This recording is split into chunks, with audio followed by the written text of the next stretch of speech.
El restaurante El Jardín de Cristal brillaba como una joya entre las luces de Palermo. En su interior, el aire se calentaba gracias a un impecable sistema de aire acondicionado y el suave sonido de un piano flotaba entre las mesas adornadas con copas de cristal y arreglos de flores blancas. Hombres de traje y mujeres con vestidos de seda conversaban en voz baja, mientras los camareros se movían como sombras precisas, balanceando platos caros. Afuera, el frío de julio castigaba a Buenos Aires. En las aceras la gente común vendía flores, con los dedos enrojecidos por el frío. La fachada de cristal reflejaba dos mundos, el lujo y la pobreza, tan cercanos y a la vez tan distantes. Martín Echeverría, sentado en la mesa central, era el retrato perfecto de la élite. Un traje italiano, un reloj suizo y una expresión vacía que ni siquiera el vino francés parecía conmover. Habló de ganancias y adquisiciones, con voz firme y fría como el acero. Cada palabra era mesurada, cada sonrisa ensayada. Los invitados se rieron de sus relatos de poder, pero nadie notó la soledad que acechaba en su mirada. El camarero se acercó con una botella de vino caro y fue entonces cuando el destino eligió su momento. Camila Duarte, la joven camarera de uniforme sencillo, se acercó nerviosa. Su mirada se cruzó con la suya solo un segundo, y eso fue suficiente. Mientras servía el vino, le temblaban las manos. Una gota oscura resbaló por la copa, y entonces un paso en falso. El líquido rojo manchó el abrigo de Martín. El sonido del vaso al caer al suelo resonó como una bofetada de vergüenza en la sala. El silencio que se hizo fue casi insoportable. La conversación cesó, las miradas se volvieron hacia la mesa central y el pianista, avergonzado, se detuvo a media nota. Martín miró su abrigo arruinado, una tela italiana valorada en más de $3.000, y luego a Camila, que intentaba limpiar el vino con una servilleta, con las manos temblorosas. «Déjalo», dijo secamente, pero luego añadió, «lo suficientemente alto para que todos lo oyeran. Por eso cierta gente nunca debería estar en lugares como este. No es el tipo de ambiente que se aprende en un orfanato, ¿verdad?». La risa ahogada de uno de los empresarios de la mesa cortó el aire, y el rostro de Camila palideció. Sus ojos verdes se llenaron de lágrimas que contuvo. Respiró hondo, dejó la servilleta en la bandeja y se enderezó. Por un instante, el temblor desapareció. El miedo dio paso a una serena dignidad. «En el fondo, señor», dijo con voz temblorosa pero firme, «el valor de las cosas no reside en su precio, sino en el sentimiento con que se dan». Nadie esperaba esa respuesta. La risa cesó. El sonido del piano no regresó. Martín permaneció inmóvil con la mirada fija en ella, incapaz de reaccionar. Algo en sus palabras atravesó la armadura que había cargado durante años. En su interior se instaló una sensación incómoda, vergüenza tal vez, pero no permitió que nadie lo notara. Camila se giró y caminó lentamente hacia la cocina, con la cabeza bien alta y los ojos llenos de lágrimas. El sonido de sus pasos resonó en el suelo de mármol, y toda la sala parecía observarla como si presenciara una escena prohibida. Un camarero mayor intentó intervenir, susurrándole algo a Martín sobre que los accidentes ocurren, pero él simplemente hizo un gesto con la mano, ordenando silencio. Agarró una servilleta, se limpió el vino de la chaqueta con rabia contenida y pidió otra botella, como si nada hubiera pasado. Sin embargo, sus palabras, tan sencillas y humanas, permanecieron en su mente. Era como si se las hubiera dicho a alguien que había sido, hacía mucho tiempo, en lugar de al hombre en el que se había convertido. La cena continuó, pero la comida tenía un sabor metálico y el vino amargo. Mientras tanto, en la cocina Camila contuvo las lágrimas. Se apoyó en la fría pared de azulejos y respiró hondo, intentando recomponerse. Sus crueles palabras aún resonaban, mezcladas con las risas que siguieron a su humillación. Consideró renunciar, pero recordó a los niños del proyecto social que dependían de sus escasos ingresos. Se secó las lágrimas con el dorso de la mano, se arregló el pelo y regresó a la peluquería como si nada hubiera pasado. La fuerza de su gesto contrastaba con la frialdad de las clientas, y fue allí, tras la fachada de poder y elegancia, donde Martín notó algo diferente. Esta mujer, aún dolida, no se rendía. La cena terminó entre conversaciones tibias y sonrisas falsas. Martín permaneció en silencio, respondiendo mecánicamente a los cumplidos de sus compañeros. Cuando el camarero trajo la cuenta, sacó un billete generoso, lo dejó sobre la mesa y se levantó sin mirar a nadie. Antes de irse, sus ojos se cruzaron con los de Camila, que ahora atendía otra mesa. Ella no apartó la mirada, y ese breve instante lo desconcertó más que cualquier negociación millonaria. Al cruzar la puerta de cristal, el frío viento porteño lo golpeó como un mazazo. Afuera, una mujer vendía flores con las manos rojas y la mirada cansada. Compró una rosa sin saber por qué, sosteniéndola como si fuera un recuerdo de algo perdido. Dentro del coche, el silencio era denso. Sus palabras se repetían en su mente. El valor de las cosas no reside en su precio, sino en el sentimiento con que se dan. Martín apoyó la cabeza en el respaldo de cuero, observando las luces de la ciudad reflejarse en el cristal. Por primera vez en mucho tiempo, se sintió pequeño ante algo que el dinero no podía comprar: la dignidad. El conductor le preguntó a dónde ir, pero no respondió de inmediato. Estaba distraído sosteniendo la rosa, una flor sencilla, comprada sin motivo, que ahora parecía cargada de un significado que aún no comprendía.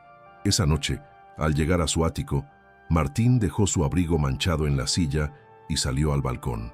La ciudad se extendía ante él, fría y luminosa, como un imperio silencioso que ya no le inspiraba orgullo.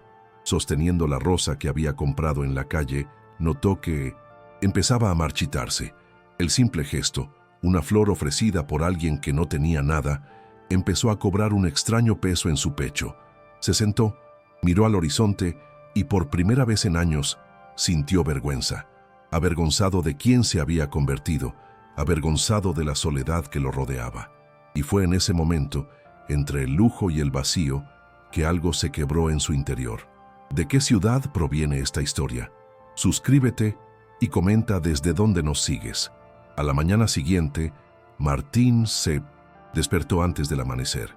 Normalmente comenzaba el día revisando informes y respondiendo correos electrónicos de inversores, pero esa mañana, el silencio en el apartamento le parecía insoportable. El eco de sus propios pasos sobre el suelo de mármol le recordaba la soledad que había elegido.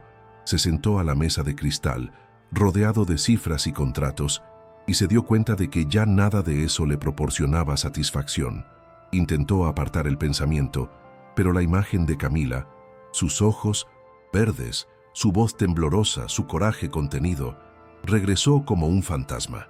Nunca se había sentido afectado por alguien de menor rango.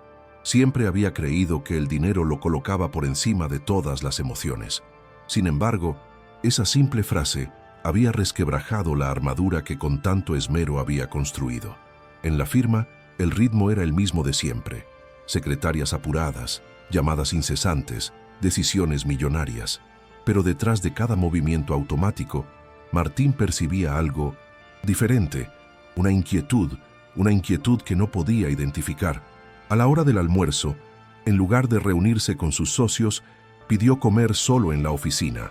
Al contemplar la ciudad por el ventanal, se vio reflejado, un hombre con un traje impecable, expresión severa y mirada cansada. Recordó cómo le había hablado a Camila y sintió un nudo en la garganta. Aquella humillación no solo había sido un error, sino un reflejo de quién era realmente. Y por primera vez quiso cambiar, incluso sin saber por dónde empezar. En los días siguientes, Martín intentó volver a su rutina serena y metódica, pero algo en su interior ya había cambiado. Las reuniones parecían interminables, las conversaciones con sus socios sonaban huecas, e incluso el placer de cerrar tratos millonarios se había desvanecido.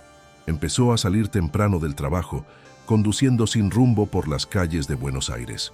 Una noche, aparcó cerca del restaurante donde había sucedido todo.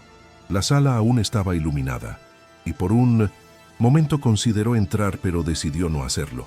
Permaneció en el coche observando desde lejos, y fue entonces cuando la vio.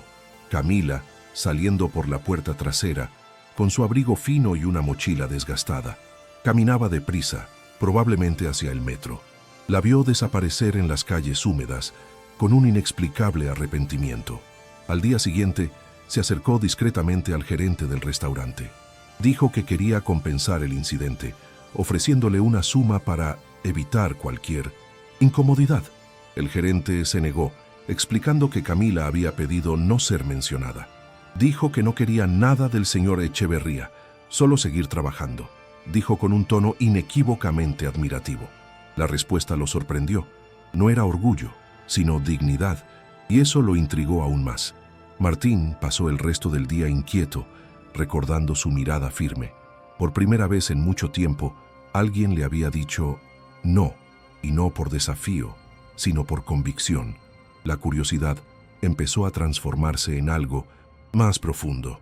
Martín, acostumbrado a controlar cada variable de la vida, empezó a buscar información sobre Camila. Descubrió que estudiaba pedagogía en una universidad pública y que, en su tiempo libre, hacía voluntariado en un pequeño centro comunitario en la Villa 31, una de las zonas más pobres de Buenos Aires. Lo impactó. No podía entender cómo alguien con tan poco podía dar tanto. Impulsado por un impulso que ni siquiera comprendía, se subió a su coche y condujo hasta allí. El contraste con su mundo era marcado. Caminos de tierra, casas improvisadas de chapa, niños jugando descalzos en el frío. Aparcó lejos, observando desde la distancia. En el pequeño salón comunitario vio a Camila rodeada de niños, con una sonrisa serena y un cuaderno en las manos. Hablaba de letras y colores, y cada gesto transmitía ternura y paciencia. Martín permaneció allí, inadvertido, observando a esta mujer que, incluso agotada, irradiaba algo que él nunca había sentido: propósito. Cuando un niño se acercó pidiendo comida, Camila sacó un sándwich envuelto de su bolso y se lo entregó, renunciando a su propia merienda. La escena lo impactó profundamente. Regresó al coche en silencio, con los ojos llenos de lágrimas, una reacción que no recordaba haber experimentado desde la infancia. Esa noche, Martín no pudo dormir. Tumbado en su cama king size, rodeado de lujo y silencio, se preguntaba cómo una mujer sencilla podía dar sentido a vidas que él nunca había notado. Las paredes blancas de su apartamento, antaño símbolo de éxito, ahora parecían frías, casi hostiles. Se levantó, se sirvió un vaso de whisky y salió al balcón. Afuera, el viento cortaba el cielo porteño y se preguntó cuánto tiempo hacía que no sentía algo real. El valor de las cosas no está en su precio, murmuró para sí. Esa frase se había convertido en una especie de eco constante, imposible de ignorar. Sentía vergüenza, pero también algo nuevo, un tímido deseo de ser alguien mejor.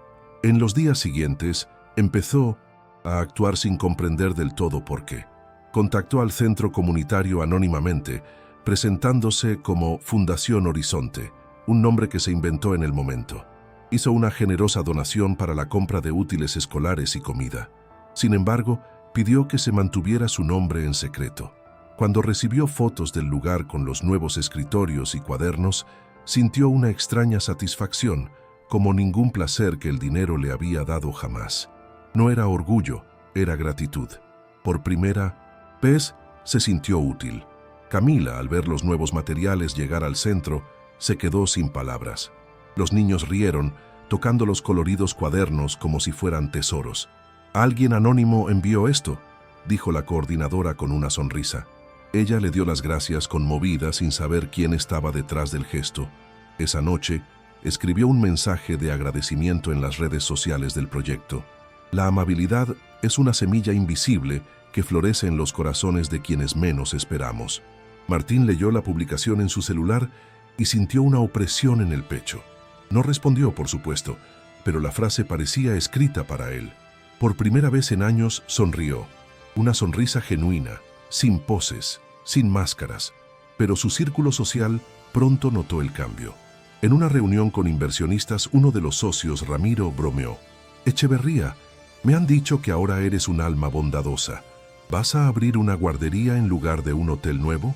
Las risas resonaron en la mesa. Martín intentó disimular su incomodidad, pero algo en su interior se reveló.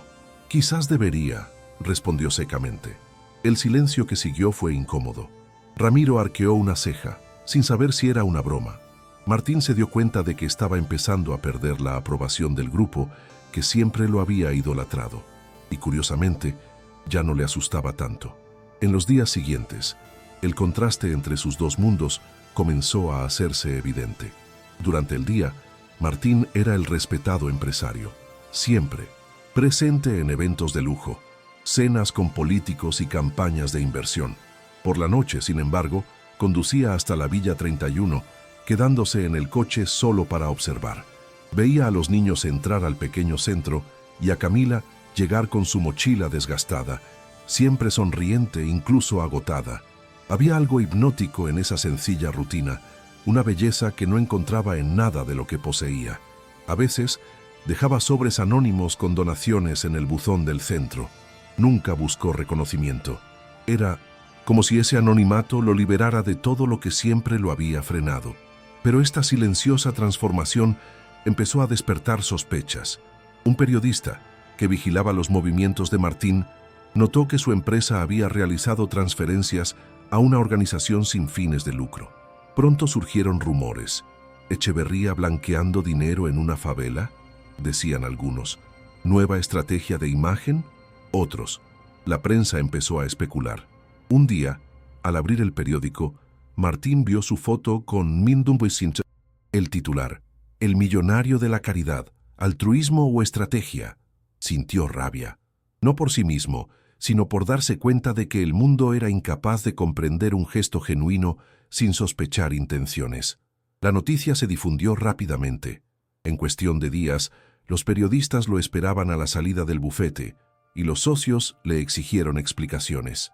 «Tienes que controlar tu imagen, Martín», advirtió Ramiro, con un tono de voz que daba órdenes. «Estas historias de caridad solo transmiten debilidad.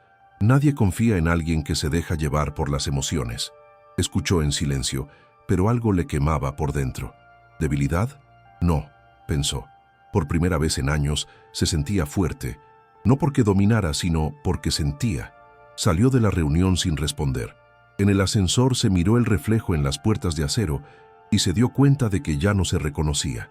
Aquel hombre frío y arrogante parecía una versión anterior de sí mismo, y no sabía si quería volver a ser quien había sido. Esa misma noche decidió buscar a Camila. Fue al restaurante, esperó a que terminara el trabajo y se acercó a ella cuando salía. Ella se sobresaltó al verlo allí, de pie bajo la luz amarillenta de la farola. «¿Señor Echeverría?», preguntó confundida. Él dudó antes de responder. «Martín, llámame Martín, por favor». Hubo un silencio tenso. Ella se cruzó de brazos, desconfiada. «¿Qué haces aquí?». Él respiró hondo. «Vine a disculparme y gracias por hacerme ver lo que no podía ver». Camila lo miró durante varios segundos, intentando discernir si era sincero, y por primera vez vio algo en sus ojos que antes no había estado allí. Verdadero remordimiento. Camila mantuvo la mirada fija, imperturbable ante el elegante hombre de negocios que tenía delante.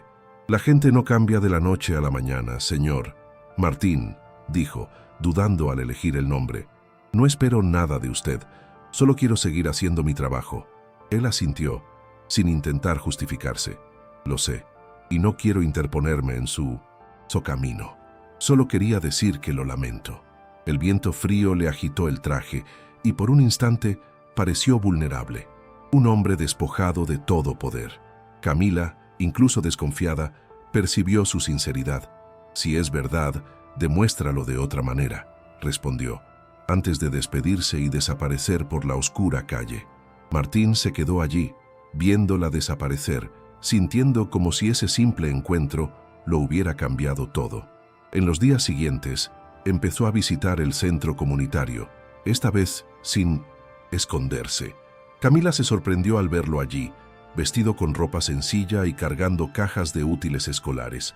Los niños lo recibieron con curiosidad y risas. «¡Es el hombre del traje!», gritó un niño provocando la risa de todos. Martín también rió, torpemente, intentando seguir el ritmo tranquilo del grupo. Poco a poco, se ganó la confianza de los niños y de Camila. En silencio, observó cómo este hombre aprendía a acercarse sin ostentación, a escuchar sin intentar controlar. Fue una transformación sutil pero real. Con el tiempo, su vínculo empezó a crecer de forma natural. Martín empezó a ayudar con pequeñas reformas, reparó el techo, compró calefactores para el invierno y algunos días simplemente se sentaba en el suelo a ayudar a los niños con las tareas. Camila, aún cautelosa, empezó a ver una faceta de él que jamás había imaginado. Una tarde, al verlo cubierto de pintura después de pintar una pared con los niños, sonrió. ¿Quién lo hubiera dicho? El magnate ahora sabe usar un pincel, bromeó. Él rió secándose las manos. Estoy aprendiendo del mejor maestro. El silencio que siguió fue ligero, lleno de un nuevo cariño que ninguno de los dos se atrevía a admitir. Fue el comienzo de una confianza silenciosa, pero el mundo exterior era implacable con el cambio. Cuando la prensa descubrió que Martín frecuentaba el centro, los titulares volvieron: el empresario y la camarera. Un romance entre clases. Las fotos los mostraban a ambos junto a sus hijos, en 1900. Escenas inocentes que fueron distorsionadas. Camila estaba desolada. Esto podría destruir todo lo que hemos construido aquí, dijo llorando. Martín intentó calmarla. Yo me hago responsable de todo. Es mi culpa. Pero ella se retractó. No lo entiendes, Martín. He trabajado toda mi vida para que me tomaran en serio. Y ahora, por tu culpa, me miran como si fuera ambicioso. No respondió. Sintió el peso de su privilegio, el daño que había causado sin querer. En los días siguientes, Camila se retrajo. Dejó de responder a sus mensajes, evitó verlo en el centro y pasaba las tardes en silencio, intentando reorganizar el caos que la exposición había causado. Martín, por su parte, se sumió en una angustia sorprendente. La extrañaba, no a la mujer que lo había confrontado, sino a su presencia serena, a la sonrisa que le devolvía el sentido de propósito. Intentó concentrarse en los negocios, pero todo parecía perder importancia. Un día, al entrar al restaurante donde la había visto por primera vez, se dio cuenta de cuánto había perdido el brillo de antaño. La música, las copas, las elegantes conversaciones, todo parecía superficial. Al irse, lo tuvo claro. Sin Camila, todo el lujo era silencio. Así que decidió actuar. Fue al centro comunitario una tarde lluviosa y dejó un sobre la mesa de madera. Dentro había una nota escrita a mano. No quiero arreglar lo que destruí. Quiero aprender a ser mejor. Adjuntaba una donación anónima al proyecto para que el trabajo pudiera continuar sin interrupciones. Cuando Camila encontró la nota, lloró. No de tristeza, sino de alivio. Por primera vez, sintió que él no intentaba comprar el perdón. Le ofrecía algo más excepcional: humildad. Se guardó la nota en el bolsillo, sin saberlo. Pero este sería el comienzo de un nuevo capítulo entre ellos. Las semanas siguientes trajeron un tenso silencio entre ellos. Camila volvió a dedicarse por completo a los niños, intentando ocultar su añoranza, mientras Martín, distante, seguía a distancia los avances del centro, hasta que una noche, en medio de una tormenta que azotaba Buenos Aires, el destino los volvió a unir. Camila había salido de casa más tarde de lo habitual. Llevaba libros y juguetes que le habían sobrado de clase en una bolsa. Al cruzar la avenida, un coche patinó sobre el asfalto mojado y la atropelló. El impacto fue rápido y contundente. El conductor se detuvo para ayudarla y la noticia no tardó en correr. Martín se enteró del accidente por una de las voluntarias del centro y, sin pensarlo, corrió al hospital bajo la lluvia torrencial, con el corazón acelerado como hacía mucho tiempo. Al llegar, encontró el pasillo abarrotado, con el sonido de los monitores y los pasos apresurados resonando en las paredes blancas. Preguntó desesperadamente cómo llegar hasta que una enfermera lo condujo a la habitación. Camila estaba inconsciente, pálida y con el brazo vendado. Se acercó lentamente, con las manos temblorosas. «Por favor, que esté bien», murmuró casi sin voz. Se sentó junto a la cama y permaneció allí durante horas, observando el sutil movimiento de su respiración. Cada segundo parecía una eternidad. El hombre que una vez lo había controlado todo, ahora estaba indefenso, y esta impotencia lo destrozaba. Por primera vez rezó sin saber a quién rezar, pero con toda la fe que le quedaba. Pasaron las horas y el amanecer cayó sobre Buenos Aires. Martín seguía sentado, exhausto, con la chaqueta tirada sobre la silla. Cuando Camila por fin abrió los ojos, lo primero que vio fue su rostro demacrado con los ojos llenos de lágrimas. «Martín, ¿qué haces aquí?», preguntó débilmente. Él respiró hondo, intentando contener la emoción. «¿Dónde más podría estar?», respondió, tomándole la mano con ternura. «Podrías haber muerto, Camila, y nunca te habría dicho lo que siento de verdad». Ella lo miró confundida. «¿Qué sientes?». La pregunta lo desarmó. Por un momento, quiso retirarse, pero ya no había espacio para máscaras. «Siento que me he pasado la vida coleccionando cosas sin valor», empezó con la voz entrecortada. «He construido imperios, he comprado todo lo que he querido, y aún así, nunca he tenido paz. Tu frase de aquella noche, el valor de las cosas no está en su precio, me atormentó, y ahora lo entiendo. Me enseñaste lo que es el verdadero valor». Las lágrimas finalmente escaparon. Camila intentó sonreír, pero la emoción se lo impidió. «Martín, solo quería que vieras el mundo más allá de ti mismo». Él asintió apretándole la mano. «Y lo vi. Tarde quizá, pero lo vi». La habitación permaneció en silencio durante largos minutos. Afuera, el sonido de la lluvia golpeando la ventana parecía seguir el ritmo de sus corazones. Camila respiraba con dificultad, pero sus ojos conservaban su habitual brillo sereno. «No necesitas estar aquí, Martín», dijo con esfuerzo.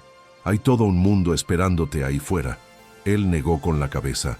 «No, lo que me esperaba ahí fuera nunca me perteneció realmente. Todo eso, el dinero, el negocio, era solo ruido. Aquí, contigo, escucho lo real». Cerró los ojos un momento, embargada por la emoción. «Hablas como quien por fin se ha encontrado a sí mismo». Él sonrió con tristeza, o como quien ha pasado toda su vida perdido. Camila le apretó la mano con las pocas fuerzas que le quedaban. «No te culpes tanto», susurró. «La vida cambia cuando nos permitimos sentir». Martín bajó la mirada, rozando sus dedos con suavidad. «Tengo miedo», confesó. «Miedo de perder esto antes de que empiece». Ella sonrió levemente. «Así que no lo pierdas. Haz que valga la pena». La frase resonó en él como una promesa. Por primera vez, Martín comprendió que el amor no era un contrato, sino una rendición. Y en esa habitación de hospital, sin testigos, un hombre que lo tenía todo aprendió lo que era tener algo de verdad. En los días siguientes, Martín permaneció a su lado. Le llevaba flores sencillas, girasoles, que según ella representaban la esperanza, y le leía en voz alta los libros infantiles que usaba en clase. Los niños del centro le enviaban dibujos con frases como «Fuerza, maestra Camila», y él ayudaba a colgarlos en las paredes de su habitación. Poco a poco, empezó a mejorar. Un día, al despertar y verlo allí, dormido en el sillón, Camila lo observó en silencio. El hombre frío y arrogante había desaparecido. En su lugar, había alguien vulnerable, humano, capaz de entregarse sin esperar nada a cambio. Cuando despertó, le dijo en voz baja: «Has cambiado, Martín». Él sonrió todavía somnoliento. «No, tú eres quien me recordó quién era». Cuando le dieron el alta, Camila salió del hospital apoyándose en él. Afuera, el aire frío y húmedo de Buenos Aires se sentía más ligero. Caminaron juntos hacia el centro comunitario, donde los niños los esperaban con carteles y abrazos. Martín, visiblemente conmovido, intentó contenerse, pero no pudo. Las lágrimas le corrían a raudales. «¿Lloras?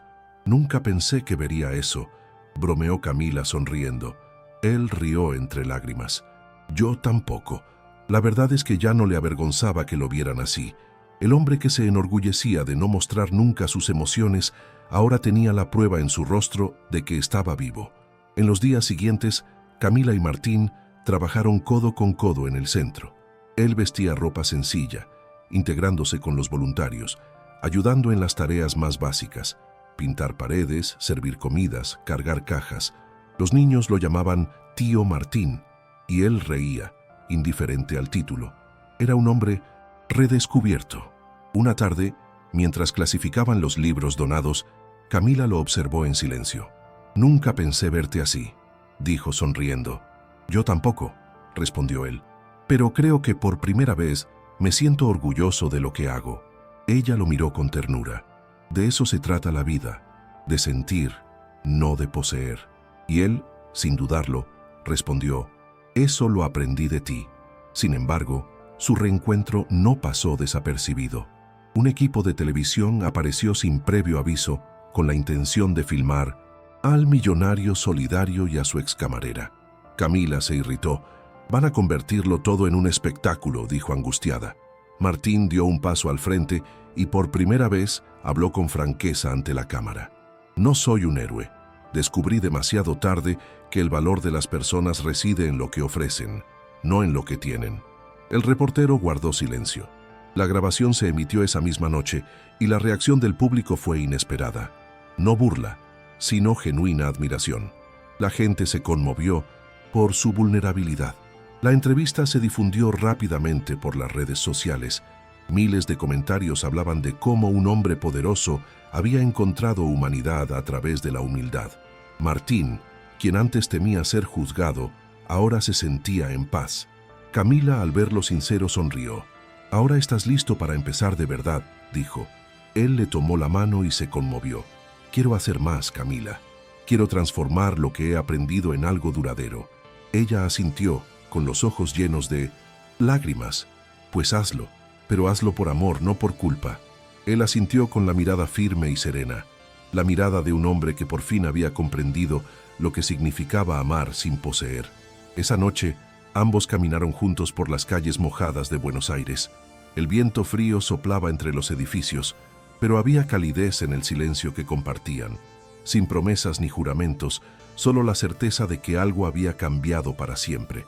Martín miró a Camila y dijo, «Quizás nunca pueda borrarlo que fui, pero puedo elegir lo que seré». Ella sonrió. Y este ya es el comienzo de todo. Caminaron juntos, bajo las luces de la ciudad, como dos sobrevivientes de mundos opuestos que finalmente se habían encontrado en el mismo camino. ¿Disfrutaste esta historia? Dale a me gusta y suscríbete al canal. Seguimos con el video. Pasaron los meses y la transformación de Martín se hizo evidente no solo en sus acciones, sino también en sus decisiones. Vendió una de sus empresas más rentables y utilizó el dinero para fundar el Instituto Horizonte, dedicado a la educación y la nutrición infantil temprana en comunidades marginadas. Camila fue invitada a coordinar el proyecto, pero solo aceptó después de que él prometiera no poner su nombre en la fachada. «No se trata de mí», dijo. «Se trata de lo que me enseñaste». El primer día de operaciones fue sencillo, pero emocionante. Los niños corrían por el patio recién pintado, riendo, y Martín observaba desde lejos, con lágrimas en los ojos y alegría. Sentía que por fin había encontrado el verdadero sentido de su riqueza. El restaurante El Jardín de Cristal, escenario de la humillación que lo había iniciado todo, también había cambiado. Ahora, una vez por semana, abría sus puertas para ofrecer comidas gratuitas a familias necesitadas. Camila fue quien sugirió la idea, y Martín aceptó sin dudarlo. En esa primera noche de caridad, atendió las mesas junto a ella, con un delantal blanco en lugar de traje. Algunos empleados lo observaban, sorprendidos pero también conmovidos. «Nunca imaginé que harías esto», comentó un camarero. «Yo tampoco, hasta que entendí lo que significa servir de verdad», respondió Martín con una sonrisa serena. El impacto del proyecto fue inmediato. En pocos meses, el Instituto Horizonte comenzó a atender a cientos de niños de diferentes barrios. Camila coordinaba las clases y los voluntarios con firmeza y delicadeza, mientras que Martín se encargaba de las finanzas, pero sin la indiferencia previa. Participaba en actividades, se sentaba en el suelo a dibujar con los niños y escuchaba sus historias. Un día, una niña de 7 años lo abrazó y le dijo, «Gracias por darnos un lugar tan hermoso». Él contuvo las lágrimas y respondió, «Gracias por recordarme por qué vale la pena vivir». Camila, al observar la escena, sintió un nudo en la garganta. Este hombre ya no era el arrogante inversor de Palermo. Era un ser humano completo. Pero no todo fue fácil. La prensa seguía sus acciones intentando etiquetar su cambio. Martín Echeverría, el filántropo arrepentido, decían algunos. El empresario que compró su redención, decían otros. Ya no le importaba. Había descubierto que el valor de las cosas no residía en los titulares, sino en las vidas que podía tocar.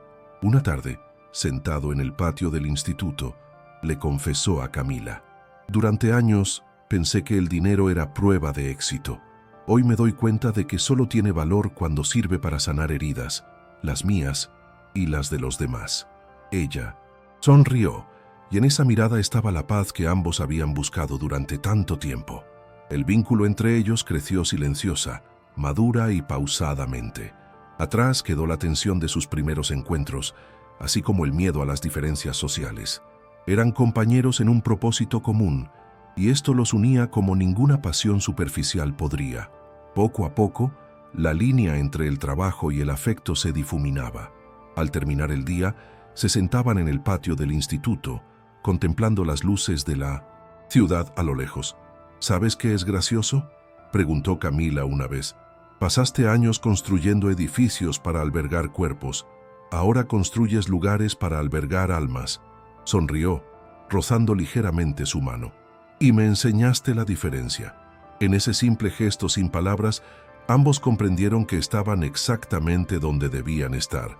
El tiempo empezó a sanar las heridas del pasado.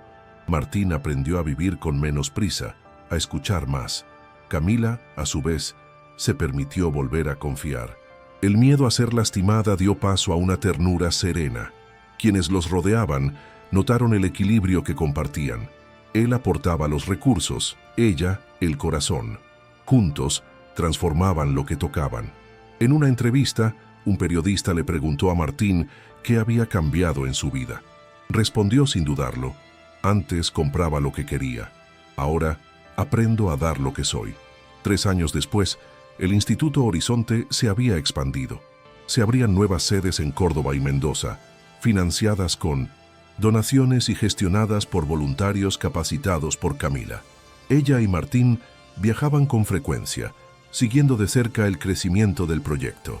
En cada ciudad se toparon con historias similares a las suyas, personas desgarradas que redescubrían el valor de la esperanza. Durante la inauguración de una nueva sede, un periodista le preguntó a Martín qué lo motivaba a continuar. Miró a Camila antes de responder: «Porque tuve que perder todo lo que era invaluable para comprender lo que realmente importa». El público aplaudió y Camila, conmovida, le tomó la mano.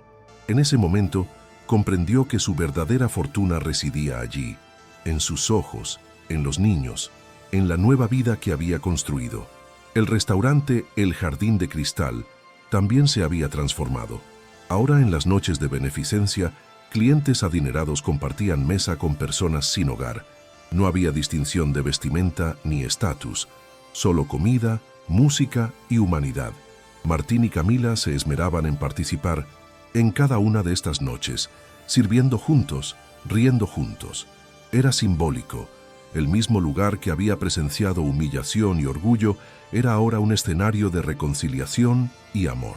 Cuando uno de los camareros comentó, emocionado: «Este restaurante ahora tiene alma», Martín respondió con calma: «No, quienes tienen alma son quienes creen que el amor puede cambiarlo todo». Una tarde, tras otro día de trabajo en el instituto, Martín y Camila se sentaron en el porche del antiguo orfanato, ahora renovado y lleno de risas infantiles. El viento soplaba suave y el cielo cordobés parecía más despejado que nunca. «Sabes, Camila», dijo él en voz baja, «a veces pienso que toda mi vida me ha llevado a este momento». Ella apoyó la cabeza en su hombro. «¿Y ahora?», preguntó. Él sonrió. «Ahora solo quiero seguir aprendiendo a valorar lo correcto». Se sentaron allí en silencio, observando a los niños jugar a lo lejos, un símbolo viviente de lo que habían construido. Y en ese momento comprendieron que el amor, cuando nace de la humildad, es capaz de transformar hasta el corazón más endurecido. ¿Encontró alguna vez un gesto de bondad que cambiara una vida? Dona un corazón si crees que el amor es más poderoso que cualquier riqueza. Suscríbete para leer malas historias sobre segundas oportunidades. Comenta: el amor no es precioso si también crees en la bondad humana.